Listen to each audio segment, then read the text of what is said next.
International Refugee Assistance Project v. Trump, 857 degrees Fahrenheit, 3D 554, 4th Circle 2017, was a 2017 decision of the United States Court of Appeals for the Fourth Circuit, sitting en banc, upholding an injunction against enforcement of Executive Order 13780, titled, Protecting the Nation from Foreign Terrorist Entry into the United States, an executive order signed by U.S. President Donald Trump on March 6, 2017. The order places limits on travel to the U.S. from certain countries, and by all refugees who do not possess either a visa or valid travel documents.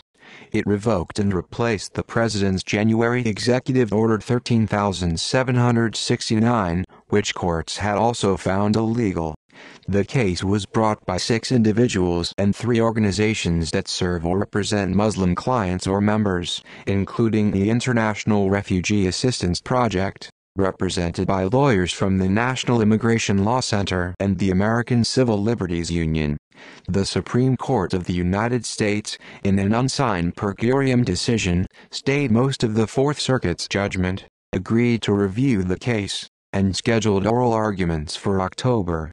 On September 24, 2017, the President signed a new proclamation replacing and expanding his March executive order. In response, the Supreme Court canceled its hearing, then granted the government's request to declare the case moot and vacate the Fourth Circuit's judgment. Federal district courts in Maryland and Hawaii issued injunctions blocking enforcement of the September proclamation, which were then affirmed by the United States Court of Appeals for the Ninth Circuit and the en banc Fourth Circuit. On December 4, 2017, the Supreme Court blocked all the lower court decisions and allowed the September proclamation take effect while the Supreme Court considers the matter. March Executive Order.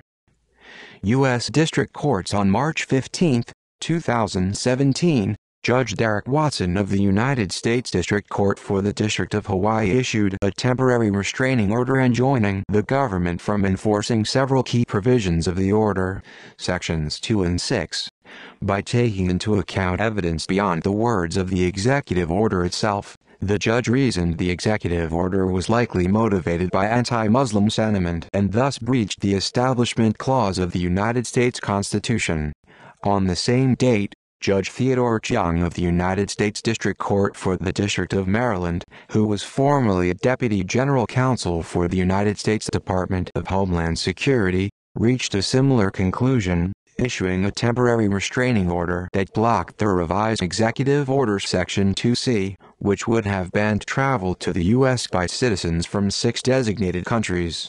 The case in front of Judge Chung was argued by Justin Cox of the National Immigration Law Center and Omar Jadwant of the American Civil Liberties Union for the plaintiffs, and Jeffrey Wall, acting Solicitor General, for the government. The basis of Judge Chung's order is violation of the Establishment Clause of the United States Constitution. Judge Chung also noted that the order was in violation of the Immigration and Nationality Act of 1965, which modifies the Immigration and Nationality Act of 1952 to say, "No person shall receive any preference or priority or be discriminated against in the issuance of an immigrant visa because of his race, sex, nationality, place of birth, or place of residence, but only in that it placed a ban on immigrant visa issuance based on nationality." Judge Chung noted that the statute does not prohibit the President from barring entry into the United States or the issuance of non-immigrant visas on the basis of nationality. The Trump administration appealed the ruling to the United States Court of Appeals for the Fourth Circuit, which scheduled oral argument for May 8. The Justice Department has said it will file a motion to encourage the court to rule sooner. On March 31, approximately 30 U.S. universities filed an amicus brief with the Fourth Circuit opposing the travel ban. The Department of Justice stated that it will continue to defend the executive order in the courts.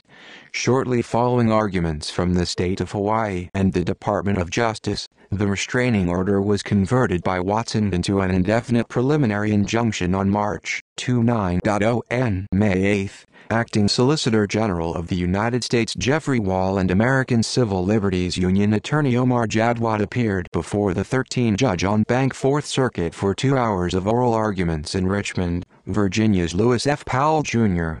United States Courthouse. Judges J. Harvey Wilkinson III, whose daughter is married to Wall, and Allison K. Duncan recused themselves.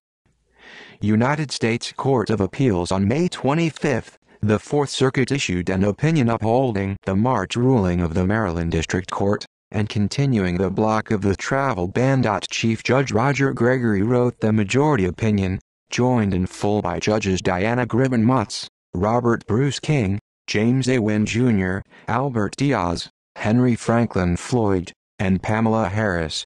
Judge William Burr Traxler Jr. concurred in the judgment only, and Judges Barbara Milano Keenan and Stephanie Thacker concurred in substantial part and concurred in the judgment. The majority affirmed the district court's issuance of a nationwide injunction based solely on consideration of the plaintiff's Establishment Clause claim, without reaching the merits. Their claims that the executive order also violates the Immigration and Nationality Act, INA, and other statutes. The opinion found that the ban speaks with vague words of national security, but in context drips with religious intolerance, animus and discrimination. The court examined the order in light of statements made by Trump and his advisors during the 2016 campaign, and before and after Trump's inauguration, proposing action broadly addressed to Muslims, arguing that it was proper to do so because the statements were close in time to the issuance of the order, made by the primary decision-maker responsible for the order, and unambiguous in their discriminatory intent. Some of the statements the court relied upon in reaching this determination included, but were not limited to, the following. In December 2015, Trump published a statement on preventing Muslim immigration on his campaign website, which urged for a total and complete shutdown of Muslims entering the United States until our country's representatives can figure out what is going on. Int'l Refugee Assistance Project v.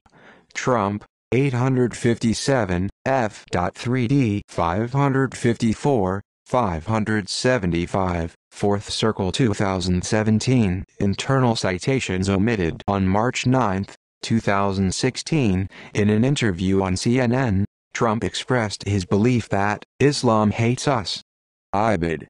On March 22, 2016, in an interview on Fox News, Trump claimed that a travel ban was necessary because we're having problems with the Muslims, and we're having problems with Muslims coming into the country. You have to deal with the mosques whether you like it or not. Ibid. On July 17, 2016, a person tweeted to Trump, "Calls to ban Muslims from entering the U.S. are offensive and unconstitutional." Trump responded, "So we'll call it territories. Okay? We're gonna do territories." Ibid. 1 week later, on Meet the Press, Trump disavowed the well-settled principle that our Constitution provides broad protections to people on the basis of religion by stating that our Constitution is great. Now, we have a religious, everybody wants to be protected. And that's great. And that's the wonderful part of our Constitution. I view it differently. Ibid. On January 28, 2017, former NYC Mayor Rudolph Giuliani explained that, roughly 1 year earlier, and subsequent to the public backlash from then-candidate Trump's proposed Muslim ban, Giuliani received a call from Trump asking him to figure out a way to do it legally. At 577, Giuliani explained that after assembling a group of attorneys, the consensus was that Trump should not focus on religion, but rather on areas of the world that create danger for us. Ibid. After analyzing these statements under the constitutional test outlined in Lemon v.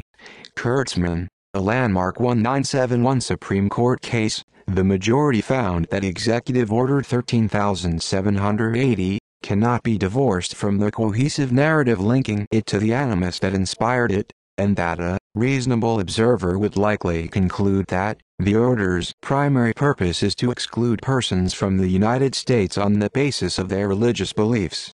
On that basis, the majority found the plaintiffs would likely succeed on the merits of their Establishment Clause claim. The majority also found the plaintiffs would suffer irreparable harm if the ban was not enjoined, and that the balance of equities and public interest favored the issuance of an injunction blocking the ban. Judge Traxler wrote a concurring opinion, concurring in the judgment of the majority only to the extent it affirmed the district court's issuance of a nationwide preliminary injunction against Section 2C of the Second Executive Order, finding that it likely violates the Establishment Clause. Judge Keenan wrote a concurring opinion, in which Judge Thacker joined in part, concurring in part and concurring in the judgment. Unlike the majority, Judge Keenan considered the merits of plaintiffs' claims under the INA. In Judge Keenan's view, although the plaintiffs would be unlikely to succeed on the merits of their claim under Section 1152A1A of the INA, as codified, their request for injunctive relief was nevertheless supported because Section 2C of the Second Executive Order was not within the lawful exercise of the President's authority under Section 1182F of the INA. Judges Dennis Shedd, Paul V. Niemeyer and G. Stephen Agee all wrote and joined in each other's dissenting opinions. Judge Shedd substantially argued that the majority was wrong to examine statements from the campaign, arguing that such an examination was without precedent, and would open the door to excessive review of candidate rhetoric in interpreting the constitutionality of later actions. Judges J. Harvey Wilkinson III and Allison K. Duncan did not participate due to their earlier recusals. United States Supreme Court. Following the release of the Fourth Circuit decision, Attorney General Jeff Sessions announced that the Justice Department would ask the Supreme Court of the United States to review the decision. On June 1, 2017, the Trump administration formally filed its appeal for the cancellation of the restraining order, and requested that the Supreme Court allow the order to go into effect while the court looks at its ultimate legality later in the year. Jeffrey Wall, the acting Solicitor General of the United States, applied for a stay of execution from the U.S. Supreme Court, which, after the United States Court of Appeals for the Ninth Circuit also upheld an injunction blocking the travel ban, then scheduled all briefing to be concluded by June 21, the day before the court's last conference of the term. Hawaii's outside counsel in a consolidated related case, Neil Katyal, told the court he was in Utah with very little internet access for the rest of the week, so it granted him an extra day to file the state's response brief. On June 26, 2017, in an unsigned per curiam decision, the United States Supreme Court stayed the lower court injunctions as applied to those who have no credible claim of a bona fide relationship with a person or entity in the United States. The court also granted certiorari and set oral arguments for the fall term. The court did not clarify on what constitutes a bona fide relationship. Justices Thomas, joined by Justices Alito and Gorsuch, partially dissented, writing that the lower court's entire injunctions against the executive order should be stayed. On June 29, President Trump sent out a diplomatic cable to embassies and consulates seeking to define what qualifies as a bona fide relationships, excluding connections with refugee resettlement agencies, and clarifying that step-siblings and half-siblings are close family while grandparents and nephews are not. On July 14 in Honolulu, Judge Derek Watson found that the president's limitations on refugee resettlement agencies and family definitions violated the Supreme Court's order, writing, "Grandparents are the epitome of close family members." On July 19, the Supreme Court left in place Judge Watson's order on family definitions, but it stayed while on appeal the part of his injunction on refugee resettlement agencies. Justices Thomas, Alito, and Gorsuch said they would have stayed Judge Watson's entire order. The court also scheduled oral arguments in the case for October 10.